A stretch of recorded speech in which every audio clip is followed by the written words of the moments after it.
guys, welcome back to my channel. This is Nina Garcia, and today I wanted to discuss a very touchy yet important topic, which is mental wellness. I know right now our world is in the midst of uncertainty. A lot of people are feeling anxious because they don't want to be in their homes all the time. They had a life before coronavirus. Everything seems very crazy. We just don't know when this is going to end. 2020 overall has just been a year full of tragedy, and I want to help those who have been through it like me. So I'm going to share 10 really helpful tips that have allowed me to reduce anxiety and ultimately depression. My first tip is to minimize your life. Getting rid of all those little gadgets and those knickknacks can be more relieving than you think. This doesn't mean that you have to be a hardcore minimalist or you have to take all the books off the bookshelf and throw away every single thing in your room. It just means that you need to eliminate all the unneeded objects in your life. If you have a bunch of receipts that you don't need that are stuffed in your wallet or in your drawer, then definitely throw those away. Just take time to dissect your living space and to throw away all those little knickknacks that you really don't need. In addition to this, you should also cut out those toxic people in your life. Minimize your circle. Make it real, make it genuine, and make it benefit you. Expose yourself to people that remind you of yourself.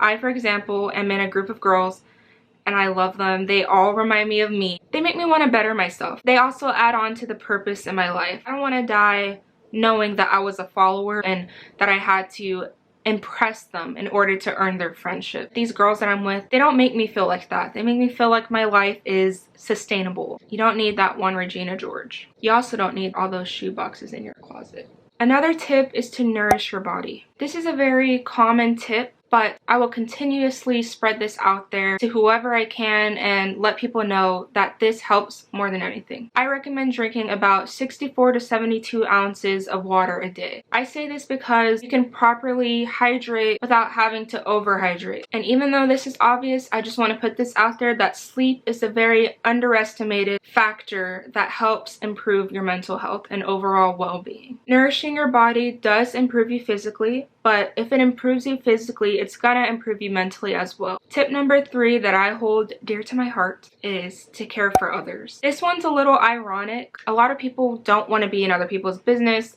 They don't even want to be involved with other people's drama. They don't want to be dragged down while lifting other people up. But this tip mostly is about simply giving advice to people that you care about and the people that need it most. I personally found that this has allowed me to take my own advice, and not just that, but it has pressured me to not be a hypocrite and to follow my word. For example, right now I'm really going through it, but filming this video is allowing me to spread my words of advice, to stick to my truth, and helping at least 1 or 2 people through this video is going to help empower me. So this is a very helpful tip and I definitely recommend it. I don't mean to be insensitive when I say this next tip, but it has to be said, especially during quarantine. So this tip is to take a shower. Trust me, I've been there. I've been in a breakup.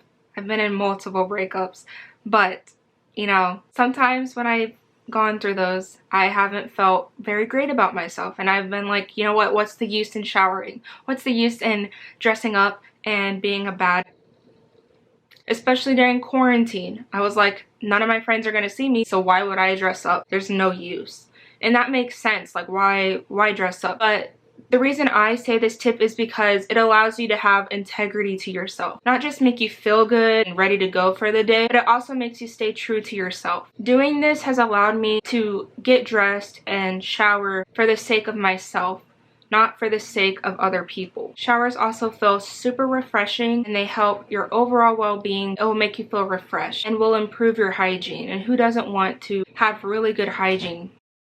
Having good hygiene really helps overall with your whole body and your whole soul. You're ultimately getting dressed for you. Even though it might seem like you're getting dressed for no reason, eventually it's gonna feel like you're getting dressed and you're caring for yourself for no reason outside of yourself, which feels really amazing. Disorganization can also be a huge factor to why you're feeling anxious. I know a lot of people, they want to do it all. I want to do it all. Throughout all of my life, I wanted to be the superwoman that would be active in sports, that would be great with grades, have fun, have a great sustainable life. The way that you're able to do it all is organization. So I completely understand why disorganization can drag one down. What helped me stay organized, that's the simplest form of organization, is making to-do lists. So when I started using my agenda and writing my to-do list for the day, I literally became Superwoman, and I'm gonna brag about it because I managed to do all that I wanted to do because I'm organized.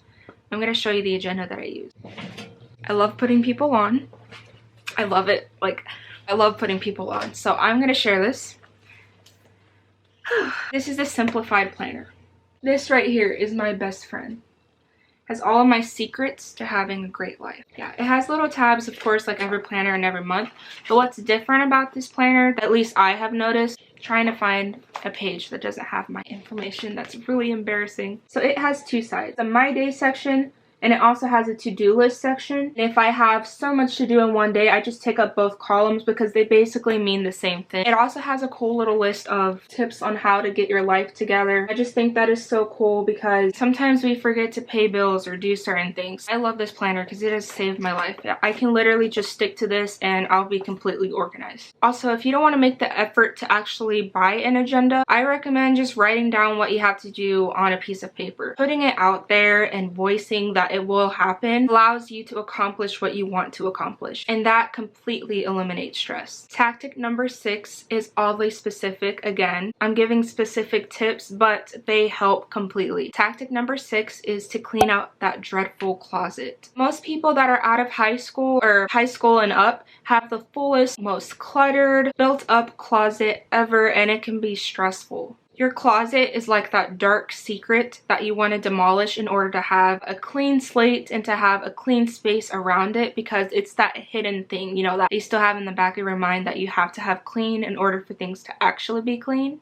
If that makes sense. Because if you have a tidy room and a cluttered closet, you're going to be thinking in the back of your head, your room isn't as organized as you really think it is, because you still have that dirty closet there, that dirty hidden thing in your room. But once you tackle that clutter in your closet, you're gonna feel like the organization in your room isn't just an illusion. And this tactic really isn't as silly as it seems. This is for all those OCD people like me that greatly suffer from anxiety from having a filthy space around them. Sometimes you have to have a clean, spacious work area, you know, living area in order for you to be on the right track for life.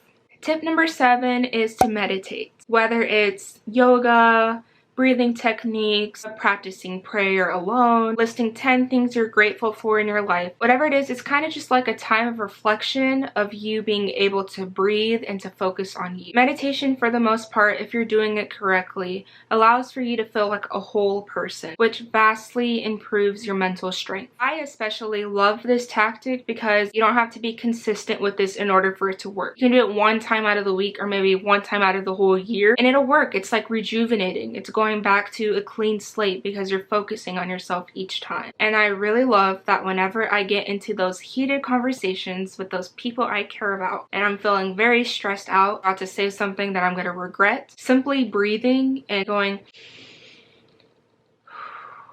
helps calm me down. This next tip is probably my favorite tip, and it is to exercise. I'm not a exercise fanatic. I'm not a runner anymore. I'm not a super athletic person, but the reason why I like this is because it feels like there's a healthy drug taking over when you exercise, which is forcing you to feel great. It doesn't matter what mood I'm in. After I exercise, after I run or just do a short little workout, the endorphins always take over and they rush throughout my body and make me feel good. They overpower any negative mood that you might be in. And yeah, you can be negative, but I'm just saying, it's evidently true that endorphins work that way. It's not a debatable topic. It's like they take over and they physically make you feel a sense of relief.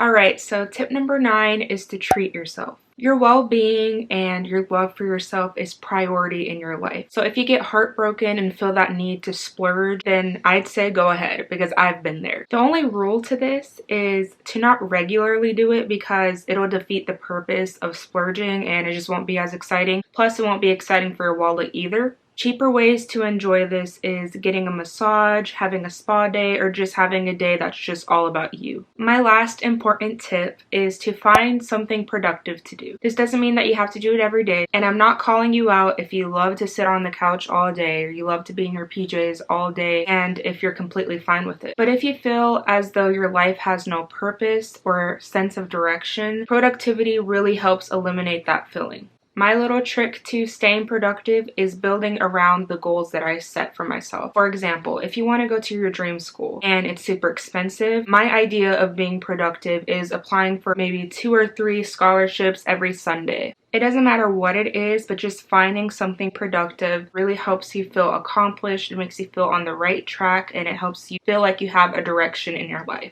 And that will greatly decrease any anxiety or any feelings of doubt in yourself. So that's all my tips on how to glow up mentally. And I just want to say that I'm so grateful you chose this video as a stepping stone to heal yourself mentally. I genuinely wish you well and good luck on your journey, and thank you for watching this video. If you like this video, please give it a thumbs up and don't forget to subscribe. Bye guys!